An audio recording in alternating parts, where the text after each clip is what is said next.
Hello my dear students. आज मैं आपको सभी को अमीर खुसरो की भारत भक्ति पाठ के बारे में पढ़ाऊंगा, जो कि एक निबंध है और उसके लेखक रामधारी सिंह दिनकर जी। रामधारी सिंह दिनकर का जन्म 1908 में बिहार प्रदेश के मुंगेर जिले के गंगा के उत्तरी तट पर स्थित गांव सिमरिया में हुआ था और इनके पिता कृषक थे। जब दिनकर 2 वर्ष के थे तब इनका लालन पालन उनकी मां ने किया। इनका प्रारंभिक शिक्षा गांव में ही हुई। मैट्रिक की परीक्षा मोकामा घाट के हाई स्कूल से सन 1928 ईस्वी में पास की। परिवार की आर्थिक स्थिति भी इतनी अच्छी नहीं थी कि वह आगे पढ़ सके, इसलिए वे एक हाई स्कूल में पढ़ाने लगे।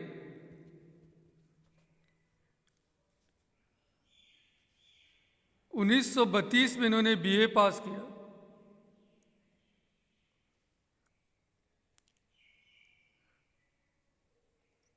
उन्नीस 1952 तक विभिन्न पदों पर कार्यरत रहे और कांग्रेस के राज्यसभा के लिए इन्हें मनोनीत भी किया गया। 1965 में भारत सरकार ने इन्हें हिंदी सलाहकार के पद पर नियुक्त किया।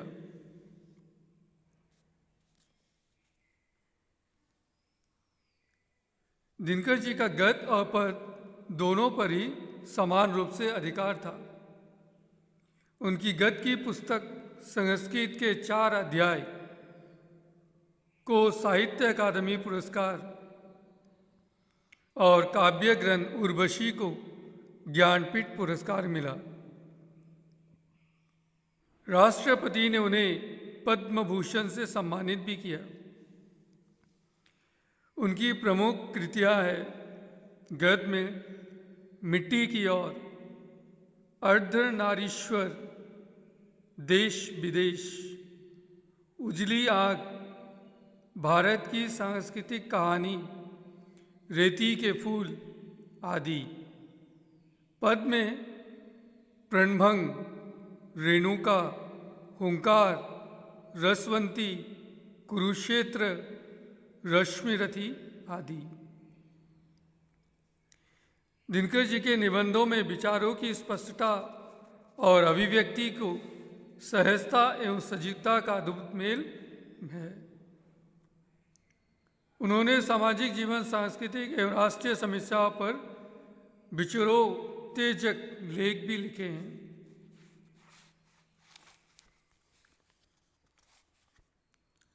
अमीर खुसरो की भारत भक्ति पाठ में लेखक ने मुसलमान साहित्यकार अमीर खुसरो की देशभक्ति पर प्रकाश डाला है।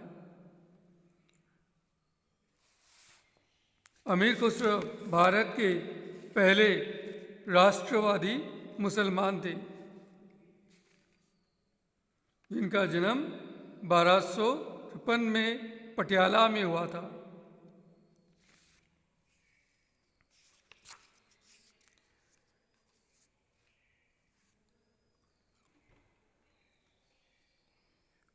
राजा पृथ्वीराज चौहान की पराजय 1192 में हुई थी। इसी के मायने ये भारत समझा जाता है कि इस्लामी राज्य के आरंभ के केवल 61 साल बाद भारत ने ही इस मुसलमान को जन्म दिया था,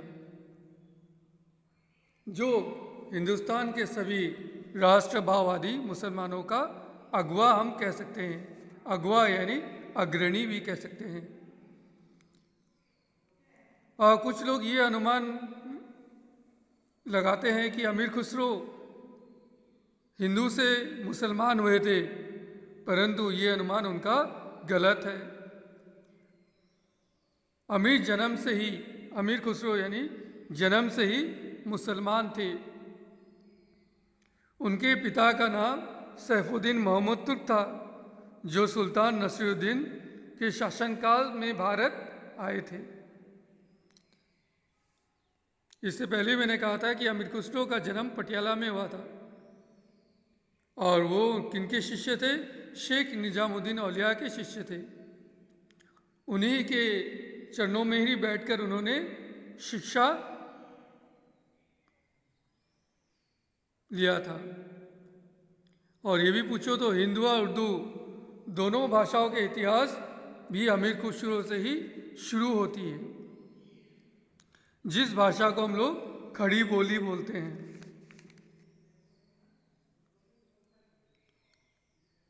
हिंदी या उर्दू कहते हैं। वो पहले केवल सिर्फ दिल्ली के आसपास के जगहों में ही बोली जाती थी, लेकिन अद्भुत बात यह है कि उस बोली में कविताओं की रचना नहीं की जा सकती थी। हिंदू कवि उन दिनों अवरंश या डिंगल में लिखते थे। अच्छी अवस्था डिंगल मध्ययुग में राजस्थान की एक भाषा का में लिखते थे, अथवा ब्रज भाषा में। और जब मुसलमान आए तो वे अपनी कविताएं फारसी में लिखने लगे। हिंदू और मुसलमान दोनों जानते थे कि दिल्ली की जनता की भाषा ना तो अपभ्रंश थी ना फारसी, किंतु दोनों ही जातियों के कवि उन्हीं भाषाओं पर मोहित थे जिन्हें जनता नहीं समझती थी। ये अमीर खुसरो ही थे जिनका ध्यान प्रचलित जनभाषा की ओर गया। लोगों की भाषा जो लोग समझ सकते थे, उन लोगों की भाषा पर उनका ध्यान गया। अमीर खुसरो का अमीर खुसरो ने भी अपनी सारी कृतियाँ मतलब लेख लिखने का काम, जितने भी लेख उन्होंने लिखा वो फारसी में ही लिखी, मगर जो प्रयोग किया उसके तौर पर उन्होंने खड़ी बोलियों में कुछ मुकरियों और पहेलियों की भी रचना की। मुकरिया यानी मुकरने की क्रिया का एक भाव, एक प्रकार की लोक प्रचलित कविता जिसका रूप बहुत कुछ पहेली का सा होता है और जिसमें पहले तो कोई वास्तविक बात श्लिष्ट रूप में कही जाती है, पर बाद में उसे कही हुई बात से मुकर कर उसकी जगह कोई दूसरी उपयुक्त बात बनाकर कह दी जाती है, जिससे सुनने वाले कुछ का कुछ समझने लगते हैं। मुकरिया और पहेलियाँ ही सही, किंतु खड़ी बोली में आरंभिक रचनाएं करके उन्होंने हिंदी और उर्दू के भविष्यों का एक नई राह उन्होंने खोल दिया। अतएव अमीर खुसरो को हम खड़ी बोली हिंदी और उर्दू दोनों भाषाओं के पिता भी कह सकते हैं। यानी इन दोनों भाषाओं के पिता अगर का नाम लिया जाए तो हम अमीर खुसरो का नाम लिख सकते हैं। भारत की सामाजिक संस्कृति पर अमीर खुसरो की और भी कई उपकार है। इस संस्कृति में अमीर खुसरो के भी कई उपकार है। इस्लाम में संगीत के प्रोत्साहन के लिए काफ़ी गुंजाइश नहीं थी। इस्लाम में प्रोत्साहन के लिए काफ़ी गुंजाइश नहीं थी, लेकिन सूफी फकीर संगीत को ही अपनी साधना में सहायक समझते थे। अमीर खुसरो या तो खुद सूफी साधक थे या फिर सूफियों में उनकी गाढ़ी संगति रही होगी, खूब अधिक मित्रता या उनसे मेलजोल संगीत से शायद रहा होगा। इसी कारण उसे हम संगीत के पारंगत विद्वान भी कह सकते हैं, ज्ञानी भी कह सकते हैं। कहते हैं कि वीणा को देखकर सितार का आविष्कार भी उन्होंने ही किया था। इसी प्रकार मृदंग को देखकर उन्होंने तबले का इजाद किया था। इजाद मतलब आविष्कार, वो उन्होंने ही किया था। या फिर ये भी कह सकते हैं कि कव्वाली भी शायद अमीर खुसरो की ही इजाद है। कव्वाली भी इन्होंने ही आविष्कार किया था। भारतीय और ईरानी संगीत का जो मेल है, हिंदुस्तानी संगीत में हमें कई तरह के नई चीज़ें निकल पड़ी है। एक प्रकार का गाना यानी ख्याल, एक प्रकार का गाना का भी आविष्कार जौनपुर के एक नवाब ने किया था, जिनका नाम सुल्तान हुसैन शर्की। और भारतीय संगीत पर 9 रस नामक किताब भी लिखा था। किसने?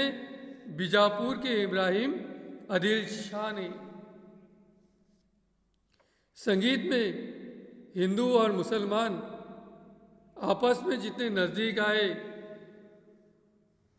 शायद उतने नज़दीक और किसी कारण या किसी भी तरह से नहीं आ सकते थे।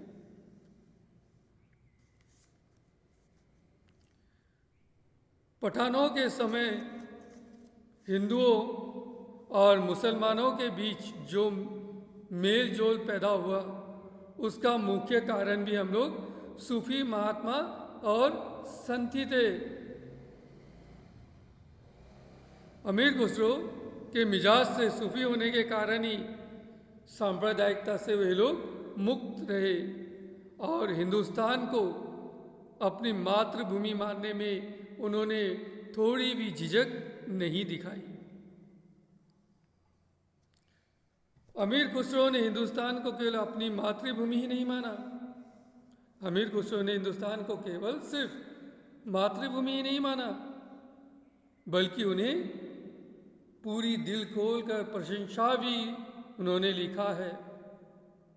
और भारत की प्रशंसा भी उन्होंने केवल देशभक्ति के जोश में आकर ही नहीं किया या नहीं लिखा, बल्कि इसके प्रमाण भी हमें दिए हैं। उस विवरण से अमीर खुसरो की भारत भक्ति भी साफ झलक पड़ती है। और हमें ये भी पता चलता है कि 13वीं सदी में सारी दुनिया के बीच भारतवर्ष को उन्होंने कैसा एक ऊंचा स्थान दिया था। अमीर खुसरो ने भी लिखा है कि हिंदुस्तान इसलिए महान देश है कि ज्ञान और विविध विधाओं का यहाँ व्यापक प्रचार हुआ है। अलग अलग शिक्षाओं का भी यहाँ पे प्रचार प्रसार हुआ था। यहाँ के लोग गुणी थे, हुनरमंद है, तथा वे अलग अलग तरह की चीज़ें भी बनाने जानते हैं।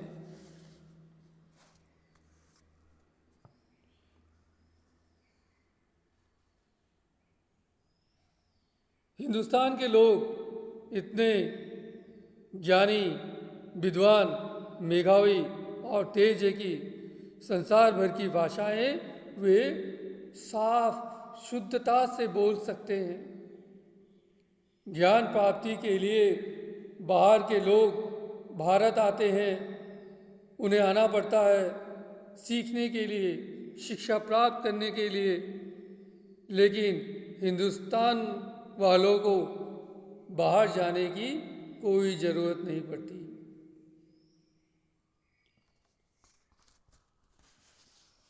अंकों का विकास भी भारतवर्ष में ही हुआ था।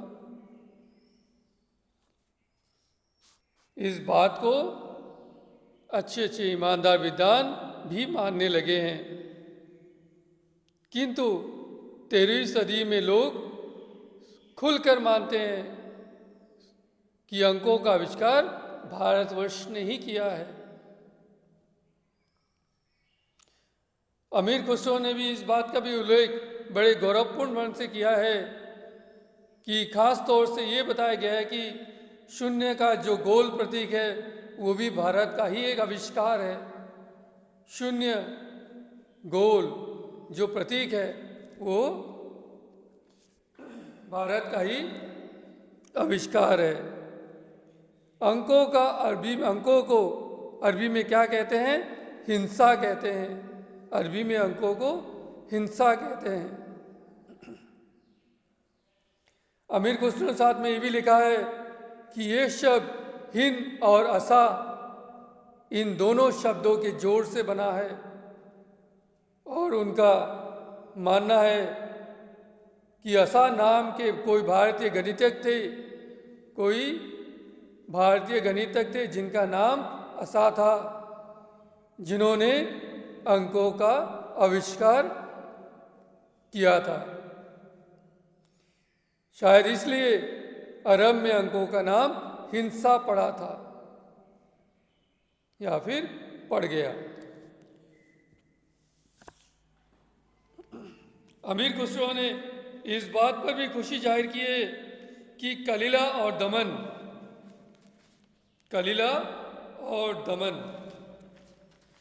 कर्टक की दमनक की कहानी भारत में ही रची गई है। कलिला और दमन ये 8वीं सदी में इब्न अल मुकाफा द्वारा अरबी भाषा में प्रस्तुत कहानियाँ हैं जो मूलतः भारतवर्ष के पंडित विष्णु शर्मा द्वारा ईस्वी के आसपास 300 के आसपास इन्होंने लिखा था और जो कि पंचतंत्र की कहानियों का भी एक अनुदित एक रूप है। कलिला और दमना, कर्टक और दमनक, और उसका अनुवाद फारसी, तुर्की, ताजी, अरबी और दरी भाषाओं में भी हुआ है।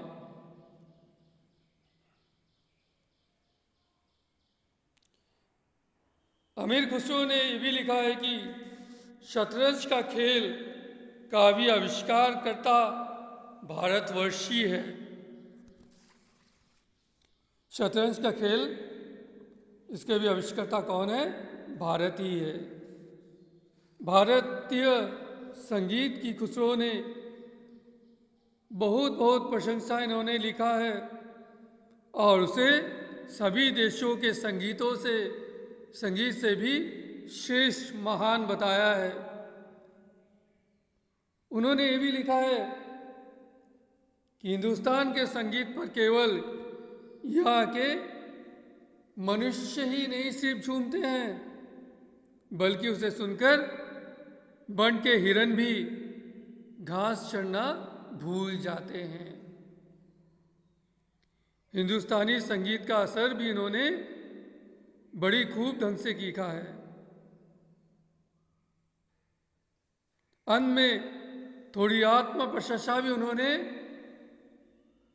करते हुए ये भी कहा है